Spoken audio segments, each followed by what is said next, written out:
Welcome sa Tagalog Horoscope, ang iyong gabay sa pang-araw-araw na buhay. Dito, hatid namin ang iyong horoscope araw-araw.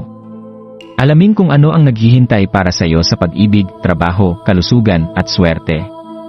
Samahan kami para mas maunawaan mo ang mensahe ng universo para sa iyong araw. Huwag kalimutang mag-subscribe, i-like ang aming mga video, at i-share sa iyong mga kaibigan. Simulan natin ang araw ng may inspirasyon mula sa mga bituin.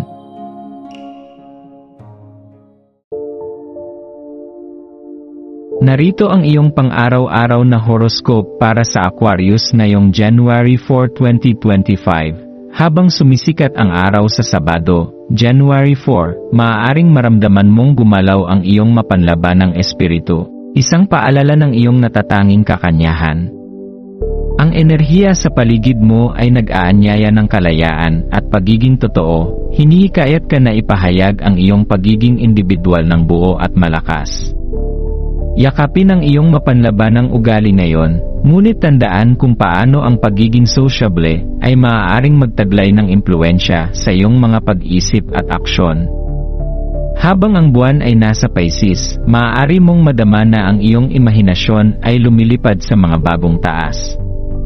Isang araw ito kung saan ang pantasya at realidad ay magkasama, na nagpapahintulot sa iyong mag-isip ng mga pangarap na lumalampas sa karaniwang mga hangganan.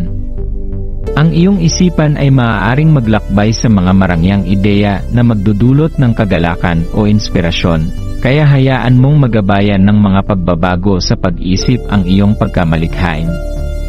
Ang araw na ito ay tanda ng ika-negatibo, 6 na araw ng lunar, isang pagkakataon na ang kababaang loob at introspeksyon ay nag-aanyaya sa iyo na mag-isip ng malalim. Habang tinatahak mo ang timpla ng enerhiyang ito, maglaan ng mga sandali upang makipag-ugnayan sa iyong kaloob-looban at maunawaan ang iyong mga hangarin. Ang mga pananaw na makukuha mo mula sa espasyo ng pagmumuni-muni ay magbubukas ng daan para sa personal na paglago. Ang pakikisalamuha sa iba ngayon ay magpapalawak ng iyong pangunawa sa iyong sarili, nag-aalok ng mga karanasang maiugnay sa iyong mapanlabanang kalikasan. Habang ikinalulugod mo ang iyong mga social na koneksyon, maglaan ng oras upang pakinggan ang iyong inner voice, dahil maaaring magtaglay ito ng malalim na katotohanan na mag-challenge sa mga karaniwang paniniwala. Sa pagtatapos ng araw, maaari mong madama ang isang bagong pakiramdam ng layunin na maganda ang pagkakahanay sa iyong natatanging espiritu.